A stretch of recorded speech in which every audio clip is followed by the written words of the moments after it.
Hello everyone. Uh, I'm in my Ganpati sadhana and I hope that everyone's Ganpati was amazing. You had a blissful meditation and your sadhanas with Ganpati.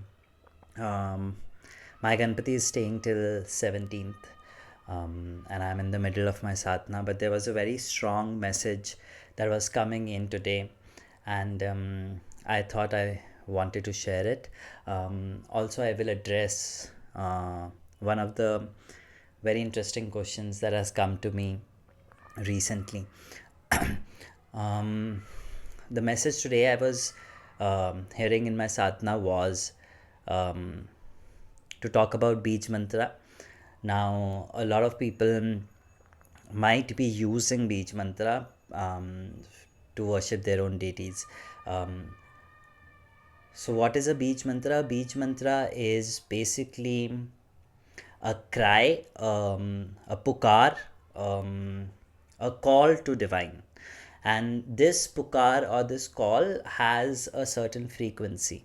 Um, Let us say that we are working with the beach mantra of Kali. The Kali has a sound frequency, and when we use the beach mantra, we are trying to replicate that frequency within our system so that we can match the frequency of the deity or the god we are working with. Now, because the beach mantra is this calling, is this pukar, is this cry, um, the only way to activate a beach mantra is through an emotion. And that is why I emphasize so much on the environment that you're creating, because our idea is, let's say we are vibrating at 100 frequency, 100 hertz, and a beej mantra for Kali goes to 700 hertz. So for the time period of our sadhana, we want to scale our frequency or increase our frequency to that level, that vibration, the particle vibration.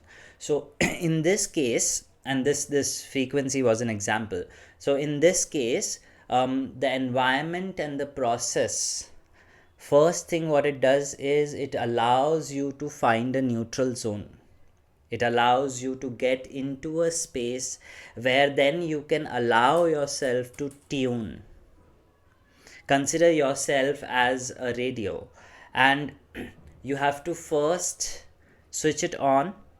That switch on process is the environment that we work with, in which we include different elements from Mother Earth. We use different elements to evoke that certain neutrality, that certain emotion as a second step.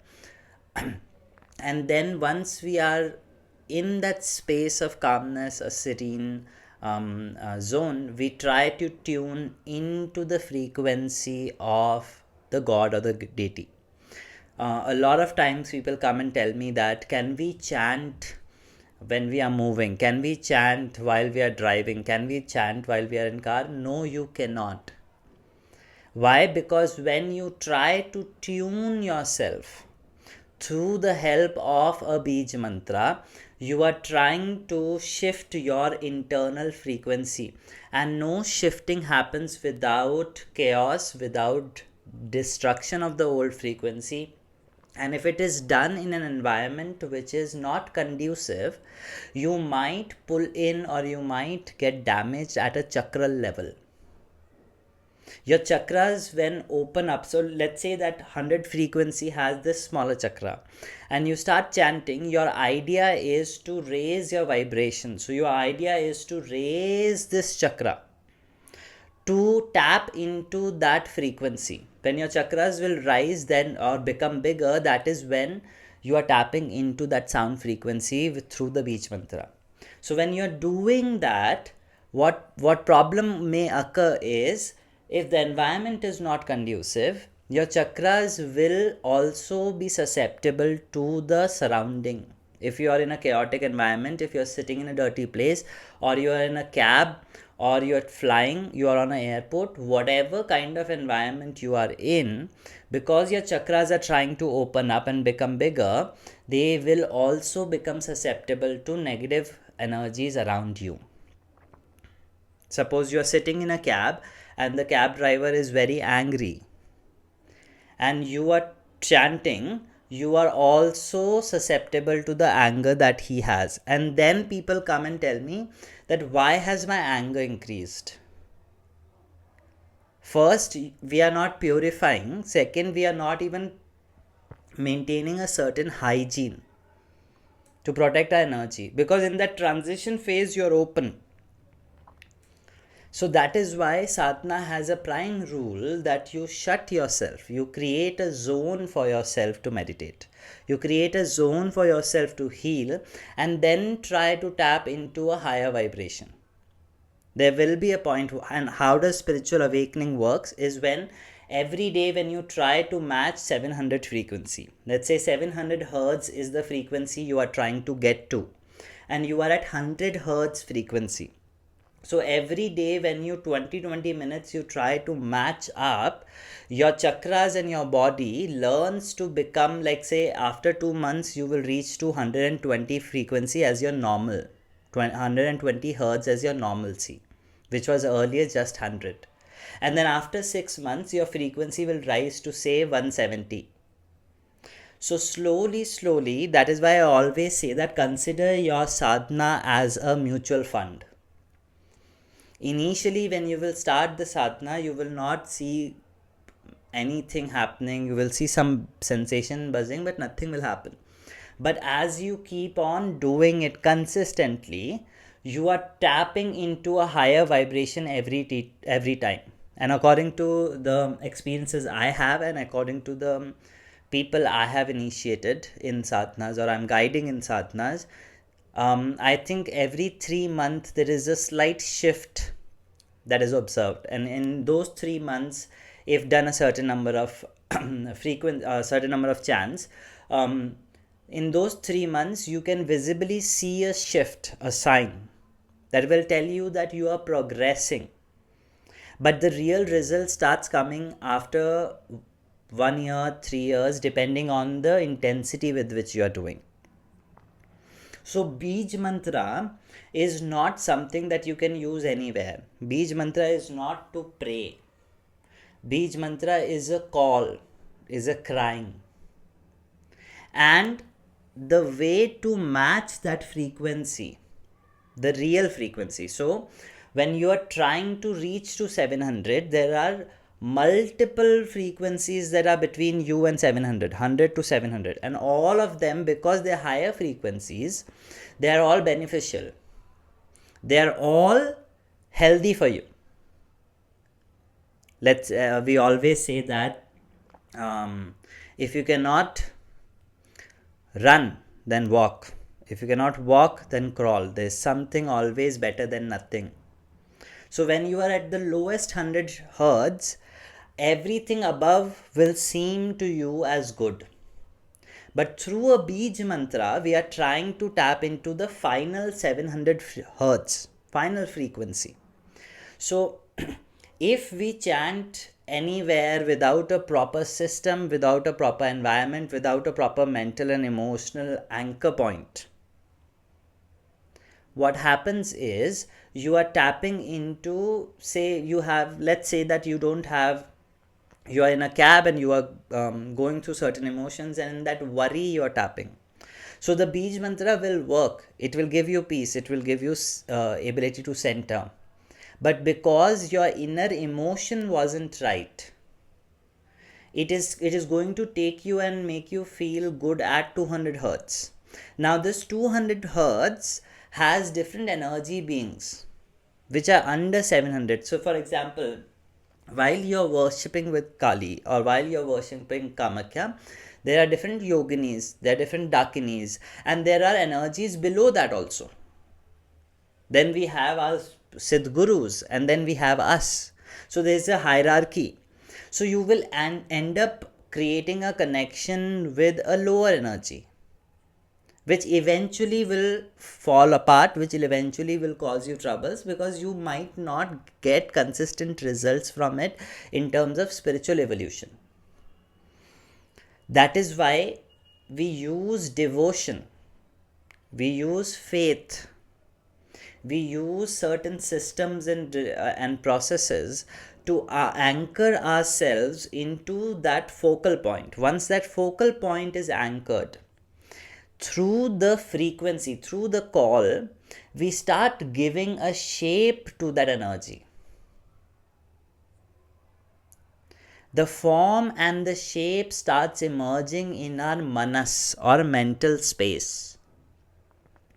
And through that form and shape, you will observe that the deity will present to you, and you will have an interaction with the deity, or certain signs from the deity will start coming to you. And that becomes after developing this first stage, becomes the first focal point where you can anchor your energy, and that every time you meditate, it is that form that you're also meditating with the beej mantra. But to generate that form in your mind, not here, to generate that form in your mind, you use your emotion, you use your devotion, you use your faith to empower the beej mantra. And as you empower that beej mantra through the emotion, a form starts coming in. For example, I'll give you a very simple example.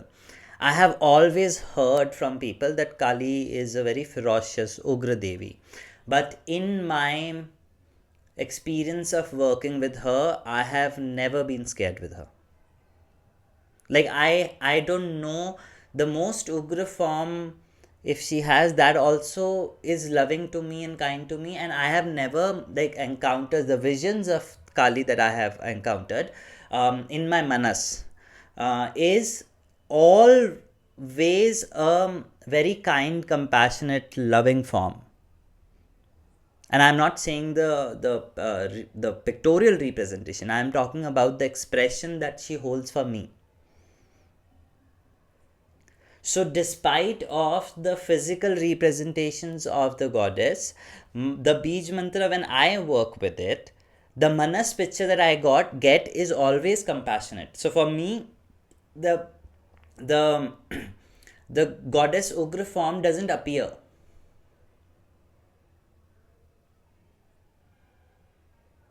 This is the difference when you look at picture, or you read a text and then create a god and then follow that god, or you go through your emotion, through your devotion inside you, and use the word. For example, if you are saying Om Kali, so use that chant and allow Kali to come and emerge through your emotion, because it is the emotion that helps us match the frequency. And that is one of the reasons I would urge you to, even if it is one mala, even if it is 15 minutes, you do it in a proper way, in a proper setup that is unique to you. I'm not saying you have to follow anybody. What helps you connect to the divine with devotion, you use that. But give separate 15 minutes. One of the things I always tell people is, if you keep it's gods and deities are not like they are not external beings. We always say that gods are, or God is omnipresent, so they are not external beings. This idol is a mirror, and in this mirror I am trying to see the best potential of mine. It is the finest version of Shaurya sitting here. I don't know how should I explain it to you. Like there is a finest quality of compassion and nurturing ability, that is for me is idealized as this form. So when I'm working with her, I am trying to tap into the finest of compassion and nurturing ability that this idol represents, or this beauty represents. And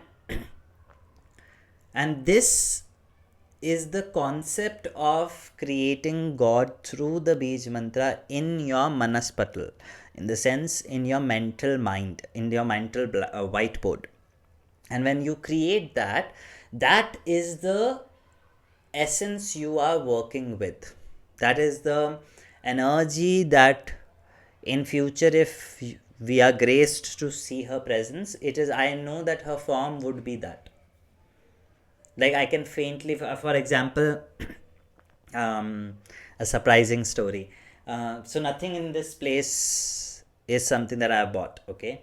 And when the jewelry was coming, when the sari was coming, I was not sure how it would look. And I I used to visualize her in a certain way. I have made sketches of her when I used to meditate, and the certain parts or certain expression of her would be really revealed. So I would write it down. I would paint it. I would sketch it, and when everything came together, and all of this has come in last 1.5 year. Every month or every 2 months something would come, and it would just add on to my sadhana. And when it all came, I was crying here on the floor and telling her that how is this possible? This is the exact way I visualized you in my heart. Like I remember I was crying saying that yahi roop to prachalit hai mine. So there is a prayer that says that there is a specific form and shape which is famous for you, where you are wearing certain things, you are dressed certain things. And when it came, I remember I somehow find the um, Durga Puja mein the jewelry, the way it is presented in Bengal is very intriguing for me. It's very exciting for me, and I always would wanted in my heart to worship my mother in that form. And when she originated here, or when she came in that form, and it was so precisely similar to the image that I was creating in my mind every day. And that is how God evolves through a Bij mantra. So primarily, if I summarize it, you cannot do Bij mantra everywhere. You cannot do it until and unless you prepare yourself to sit and do a Bij mantra. The second thing is, while you are doing the Bij mantra, you need to visualize the deity's features, use your devotion to create a mental picture in your head, in your mind. Create a mental picture, a form of her. For example, sometimes just a lotus would appear, and I would know that someday she would sit on it, and nothing else. And I'm very happy with this, just that lotus appearing in front of me. And I would say, someday I will see you sitting on this. So allow the Bij mantra to unfold that form to you, to unfold that shape for you, for the deity. And you will see that in your physical reality, she would also start taking the same shape. The idol will shift. The Kali idol behind it is very ferocious. And I have worked with that idol for like 7-8 months continuously.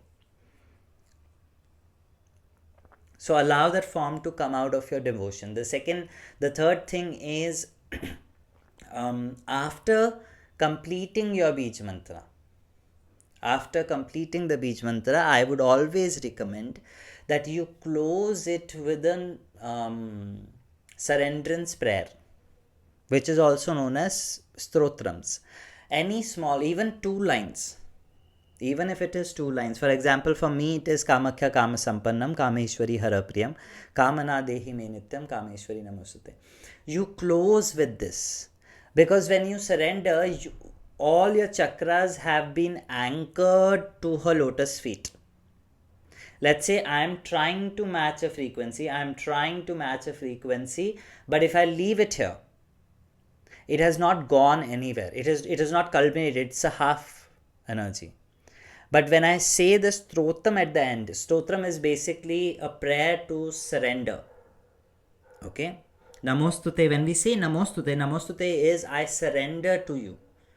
So in that namostute, in that stotram, when the chakras has been opened, then chakras are being surrendered to the feet of the god.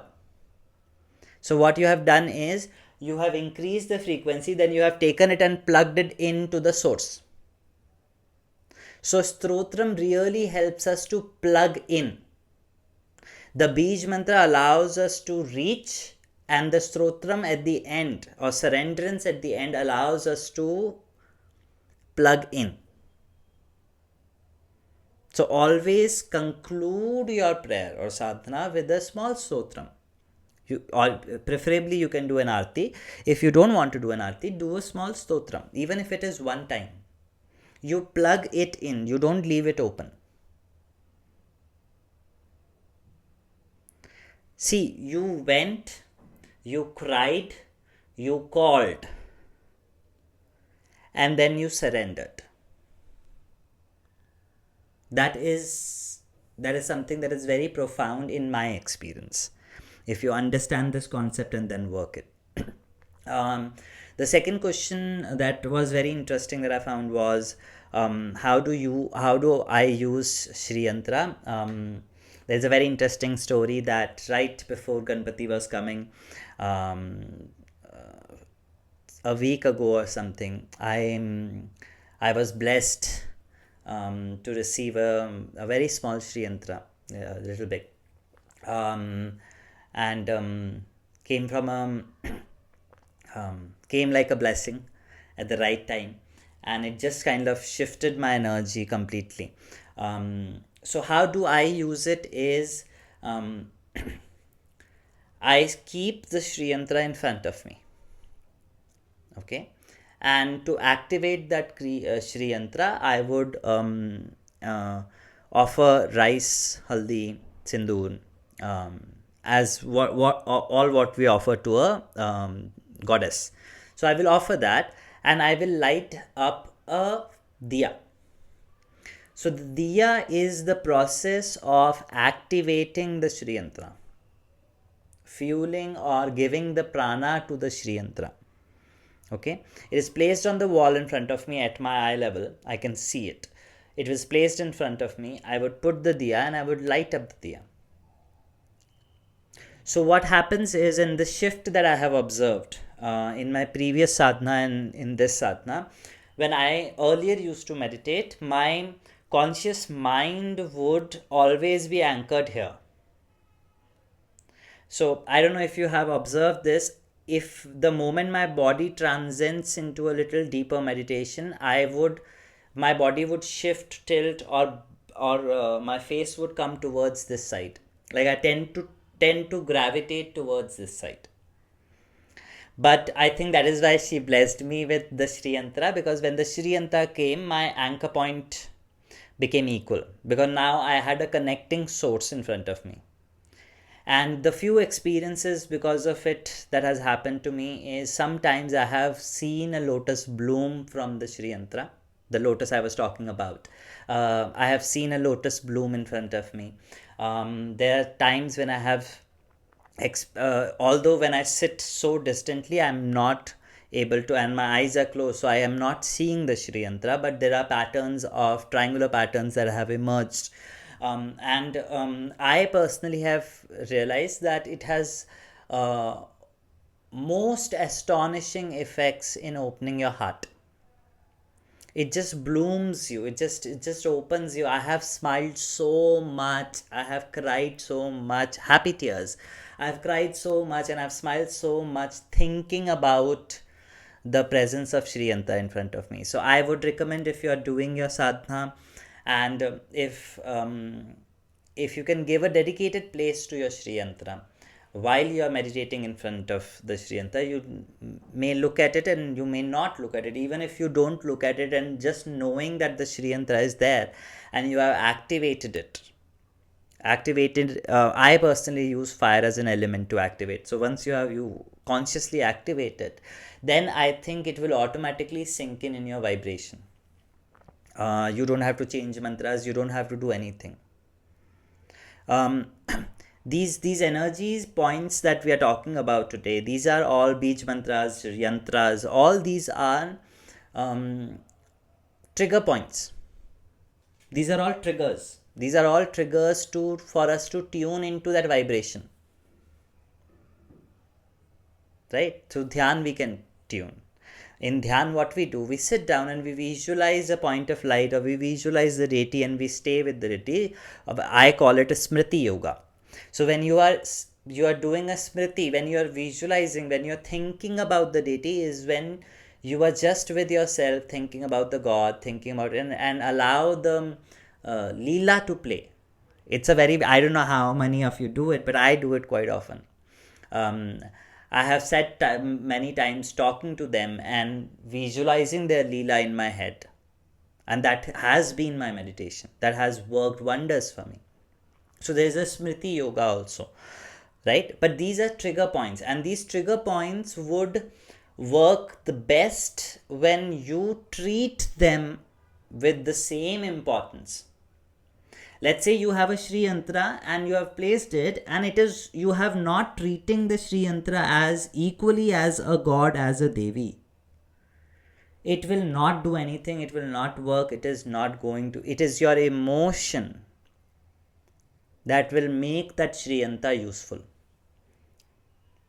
The Shri Yantra itself, this Murti itself doesn't have anything. It is your devotion, it is your emotion that gives prana to it. The pran comes from your emotion. The pran comes from your faith. The pran comes from the way you respect them. I always say this line, that if your God is on a shelf, in your 3 BHK house, if your God is on a shelf, you will always remain in shelf. That is the priority you give them, they will give you the same priority. You are also in some shelf of them. It's not going to help. It doesn't help. I know. Sometimes people think, and I know it's been going good and all that, it gets blocked. It later gets issues. You get issues later.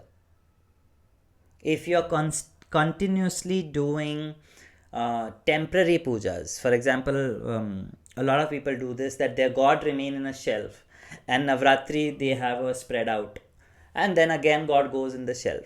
So God will also prioritize you. They are mirrors, so they will also prioritize you like that only. They will look at you exactly like that. When I will have time, I will come to you. And that is where the connection breaks. For me,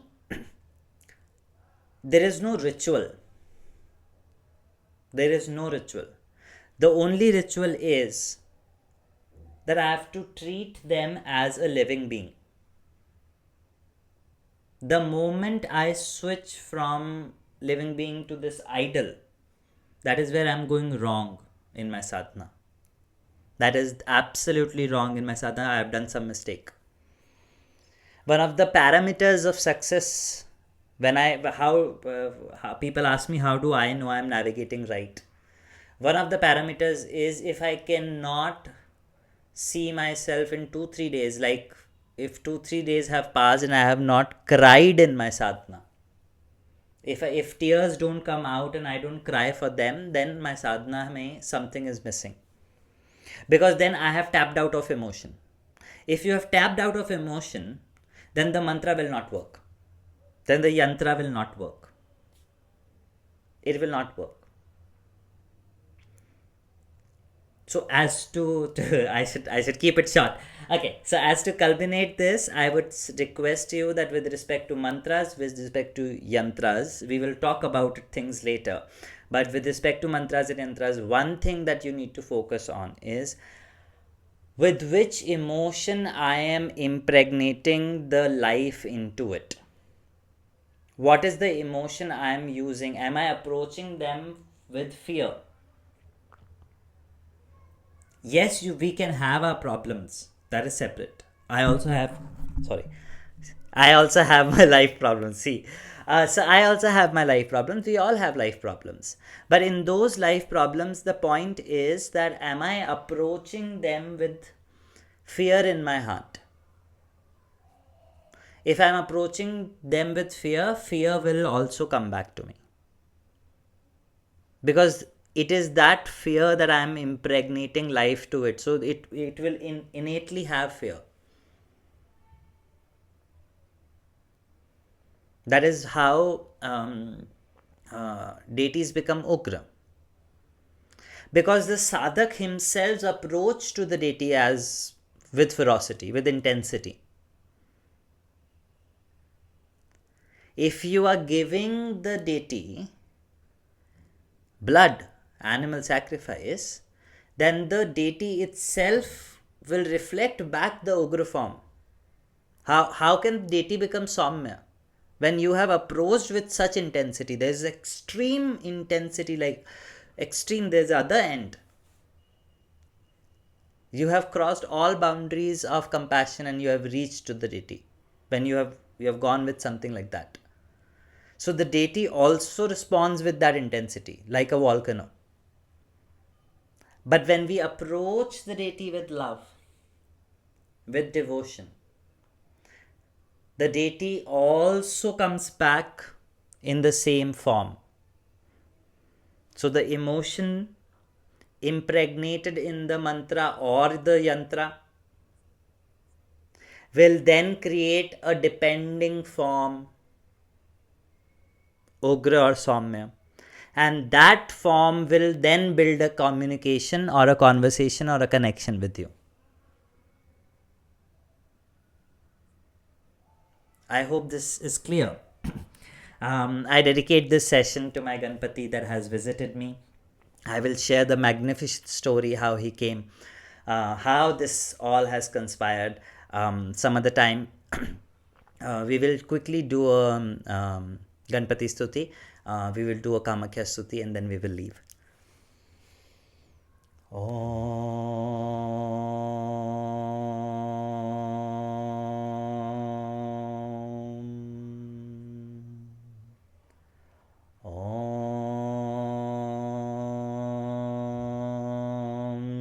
गणपतये नमः सिद्धिविनायक नमो नमः अष्टविनायक नमो नमः मंगलमूर्ति मोरया ॐ गणपतये नमः सिद्धिविनायक नमो नमः अष्टविनायक नमो नमः मंगलमूर्ति मोरया ॐ गणपतये नमः सिद्धिविनायक नमो नमः अष्टविनायक नमो नमः मंगलमूर्ति Morya मंगलमूर्ति Morya Bappa Bappa Morya मंगलमूर्ति Morya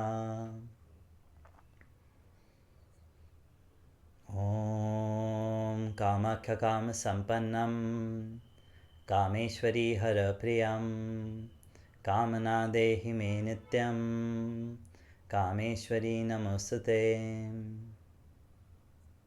To the Divine Mother, thank you for your divine wisdom, divine intelligence, spirituality and enlightenment. Thank you for removing all our obstacles, giving us the strength, the power, the goodwill and the will to do good for the spiritual benefit of all beings.